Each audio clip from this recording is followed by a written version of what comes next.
What would make this an extraordinary conversation for you today? Just going over some LSAT basics right now. The most important to me is reading comprehension as of right now. Sure. But I'm taking this test on this upcoming Monday, so I've been steadily improving. Khan Academy has been a good help to that. And I've been receiving your emails ever since I started over the summer. So yeah, thank you for that, by the way. Yeah, of course. What are some of your biggest reading comprehension struggles right now? So at first it was the time, but right now it's mostly social science passages and law passages. By the fourth passages, my brain just kind of seems kind of drained. And then, so the time limit, I used to not be able to get even to the last like reading comp section, but now it's like the last couple questions that I'm rushing through. Okay, well, it's great that you've had some improvement already. What is your current reading comprehension approach like? So I just start off by reading. I just read the whole thing through, and it's you can't really annotate on the new online version. So I'm just highlighting like keywords, and then kind of just trying to figure out the viewpoints of each paragraph, and then trying to find the main conclusion Sure, as sure. well. So Yeah. the approach seems to be working for you on the natural science, but why do you think it's not working for you on the other types? I feel like the law, or for law, there's the abstract language, just a bunch of maybe words that I don't fully understand, and it just even that little time going back in the paragraph just to read like the context around it, so I understand the word. That's what like I think that little time adds on to a bunch of time, and that's maybe why I can't finish on time Yeah, sure. with Well, the test. Yeah, I don't want to give you a totally radical approach because you're taking the exam in a week from now. So I yeah, don't want to recommend anything too big in terms of an overhaul, but I will give you a little bit of advice on reading comp just to engage a little bit more okay. and extract those viewpoints. Thank you. Cool. And the idea is really to try and caricature or exaggerate the different viewpoints in the passage. So if it's old versus new, or incomplete versus relatively more complete, or of course Hmm. simply right versus wrong. Yeah. If you can Okay. attach some sort of exaggeration to each side just to give yourself a better handle on them, then I think it could be a little bit more relatable. As for Okay. the abstract language, one drill you might use would be to simply to look up definitions for every word you don't understand. Yeah. And this applies especially so in logical reasoning, where there are questions where all five choices are on abstract language. Yeah. But for reading comp, it would be exaggerate the different sides Okay. That makes sense. and keep your notations to a minimum because it takes time to mark them down. And of course, to some extent, you're looking back and forth between the scratch paper and the tablet. And so for main point questions, or not on logical reasoning, but on the reading comp, I know typically they're either at like the beginning or end of the first paragraph, or maybe the last sentence of the last paragraph. But is there any like tips or how to locate the main conclusion in reading comprehension? Well, it's where the author is expressing their opinion a Their lot of the opinion. time. So any words that are prescriptive in nature, like giving a value judgment, then like something should be the case, then that's likely to be the author expressing their opinion, especially if there's a viewpoint where you can't ascribe it to any group or individual. Yeah. Okay. Cool. Thank you. Sure. What else is going on for you? So for the analytical reasoning or logic games, I kind of started because I started rushing through it, trying to get through the diagram as fast as I can. And then that left me with some struggles later on. So, I mean, I should have been took this advice a long time ago, but I started like using the diagram, taking as much time as I need on the diagram first, and then I scored like a 20 out of 23 on my last like practice test on this section. So like it increased tremendously. Um, so, is there any other tips you would think based on like diagramming, or if there's a question you get stuck on, would you recommend like skipping it or skipping a whole, say you're better at mixed setups than you are just like normal grouping? Would you recommend finding that specific game in the as you're going through the questions, or just go in order through the four? Well, what's your goal score? My goal score is the break 160. Okay. Then you're probably going to want to do all four logic games. Hmm. And if you're going to do all four, especially, I mean, you scored 20 out of 23, that tells me you have a lot of aptitude for the game section and that Yes. you should certainly be doing all four. Okay. So Should I start with, you said my strongest one is ordering. Should I go through the four and find the ordering first and start with that? Or do you think I should just keep it in the same order as they're given? I want you to do all 4 games. And that means don't waste time choosing the order in which to do them. Just do them in the order given. There is a general order of difficulty to some extent on games. And so it makes sense to do them in order anyway. Okay. So I would just want you to do all 4. And if you get stuck on one particular question within a game, I wouldn't want you to get bogged down in it. I would want you to, at a certain point, just skip it. And one thing you could do a lot of times is if there's a problem that gives you trouble, like let's say it's likely to be a global general question, save that to be the last one you do in the game, because your previous diagrams may make it easier to solve that question in the end. Okay. Makes sense. So make use of all those hypotheticals that you're drawing. Okay. So now on to logical reasoning. I've heard different strategy approaches to it. Obviously, like difficulty increases as you get onto the later questions. So at the beginning, or say you get to like question 10, you're having struggles with it, kind of what I asked about analytical reasoning. Would you recommend just start or flagging it and then moving on to the next question and coming back to that question at the end?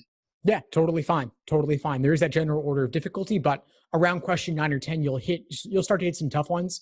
And so, yeah, flag them, come back to them at the end. Everything's worth the same. So there's no reason to get bogged down in one question. Mm-hmm. And so for numbers, say like 1 through 10, would you recommend that? That's kind of more of like the intuitive question. So you think using your intuition is your best approach to those? Yeah, trust your gut on those. I do still want you to go through all 5 choices, but trust your gut on those. They are as straightforward as they seem. And if you need to flag some later in the section, totally fine. Because for some reason, like it used to be the later questions I was missing. Now it's the beginning questions I'm missing. So I'm like, I don't know if I'm thinking too much, like thinking too hard about it or what. But like in the last practice test, I think I missed like 3 of the first 12, and then out of like the last like 8 or something, I got all of them. So it was just kind of interesting to me. Yeah, you're probably overthinking them. I mean, they are as straightforward as they seem. There's not a whole lot of tricks in those first 10. Okay. Cool. So off of LSAT, so obviously I'm in the application process stuff right now.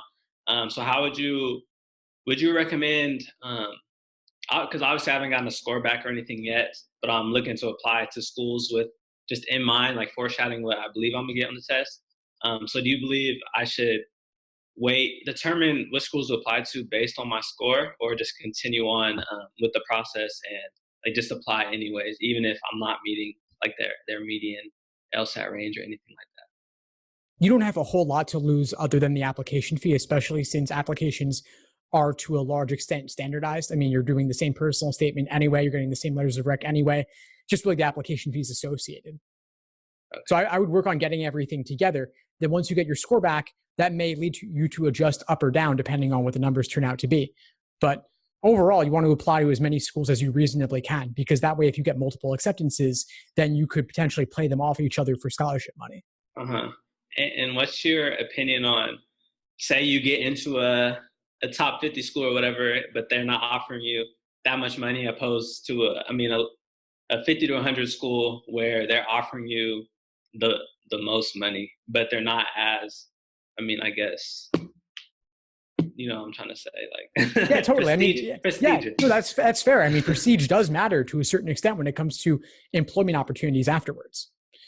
There's a lot of factors with school selection, though, because you want to consider like the school's region, like are they somewhere that you want to live, somewhere that you would want to practice law after you graduate, and then what's your appetite for taking on student loan debt? I mean, it could be worth it. I mean, to go to a top 14 if you're taking out debt could still be worthwhile depending on what you're going to do afterwards. Yeah. So these are big decisions. It's hard to give you a yes or no answer. It really depends on your circumstances. And you also want to look at particular fields of law, because some schools might be better for the certain practice area that you want to have. And you may not even know that area now, but if you do have a particular interest and a certain school is golden for that, that would certainly weigh things in that direction. Okay, yeah, I've been looking at that because right now my mind is sports entertainment. So I've been seeing schools that are sports law, entertainment law, stuff like that, and looking at based off of that. So that helps. I would also look at the school's employment reports. Like they've published outcomes for their graduates on how many got jobs afterwards. And so a school at the lower end that offered you a full ride, if no other graduates are getting jobs, that still might not be a good place to go. Yeah. Bar pass rates too. Yeah, that's Right. another very important thing as well. And so overall, a higher ranked school is better. And you could take out loans to get it paid off afterwards, depending. Okay. It's up to you, though. It's a big decision. There's no easy answers on that. Yeah. Did you attend law school yourself, or you just kind of adapted the coaching role? It's funny. I was going to go to law school, but this LSAT thing really took off for me, so I've been doing it ever since. What's your this is kind of a little off topic. What's your opinion, like LSAT based, kind of standardized testing based? I've just done a lot of research and stuff on the LSAT, specifically standardized testing, stuff like that. So do you believe it truly is a helpful reason in determining if you should be the one admitted to that school or not? Or do you feel like schools should take a kind of different approach or different priority rankings from like LSAT, GPA, or to more like your leadership qualities, then maybe GPA or like LSAT, etc.? It's a really tough question because it's kind of like what Winston Churchill said, like democracy is the worst form of government except for all the others. Like you don't want to confuse the LSAT as being like a perfect predictor of everything. Yeah. It does have a strong correlation with first year law school grades, but that's about it. And then you mentioned leadership. I mean, yeah, that's great, but how do you measure leadership? You would put it in a standardized test, then people would try to game that too. Yeah. The problem with GPAs is that there's grade inflation and different colleges weigh things differently. And like engineering majors, it's much harder to get a top GPA in engineering than it is in sociology, right? Yeah. So you don't want to have things be unfair there either. There's really not a good system. It's really tough. But yeah, because I can see the unfair in the LSAT. Say you're not able to pay for the resources that someone else is able to pay for, like coaching and stuff. So, but like you said, I could see where there's not there's obviously not going to be a perfect system, but there's improvements in everything. So yeah, they could definitely improve things, and I think obviously the more holistic, the better. If the schools can hire enough admissions staff to thoroughly evaluate the resumes and the personal statements, that would be great. But then there's all sorts of problems with assigning numbers to that because they're always going to assign numbers to things. And that's where bias comes in. At least the LSAT, there is an objective right and wrong answer. I think they just got to basically make more free resources available for everybody to even the playing field. I think that would be the way to do it. Like give people better prep. Cool. Understand that. Appreciate that. Sure. Anything else I could help you with today? Maybe resume recommendation. I know each school kind of has different layouts of how long the resume should be or such like that. So I guess that's the questions pertaining to each school, but just any common general recommendations on resume, like how much like experience should you have on there, how much like work experience or just school things that you did, or just anything you think that would pertain to yourself as a law student. Sure. Yeah. So your law school admissions resume should be academic in nature, meaning that you're putting your school up top and you're making it a little bit more detailed than you would for a work resume. Okay. But you also want to limit it to one page. Okay.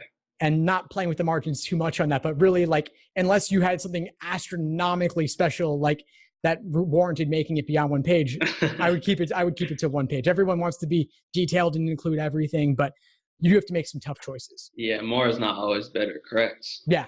And then you want to also make sure that your personal statement is not just a laundry list of your resume, but really focuses deep on one or two things. Okay. Cool. Well, I think that is all I had questions for as of now. And then email, you're still available over email and such to get in touch with if I had any further questions. Yeah, feel free to reach out if you need anything at all. But before we sign off, Isaiah, what would you say is the biggest insight you got from our call today? I think the biggest insight I got was probably on the reading comprehension section, because that's the one I'm struggling with the most. I had the viewpoints and stuff down, but the exaggeration and as well as the conclusion part about what it's the author's opinion. It's weird because I learned all these basics like kind of way back when, and so I was telling someone the other day, kind of got to start reviewing the basics again, just because we tend to forget once we get caught up in just trying to find certain things. So just hearing that again it's a good refresher for sure. Great. Well, please keep in touch and let me know if I can help in any ways you move forward. Cool. Thank you. Thanks for tuning into the show. Please subscribe if you haven't done so already to be notified of new episodes as I release them. And feel free to reach out if you need anything at all as you move forward with your prep. I'm happy to help however I can. In the meantime, I wish you all the best and take care.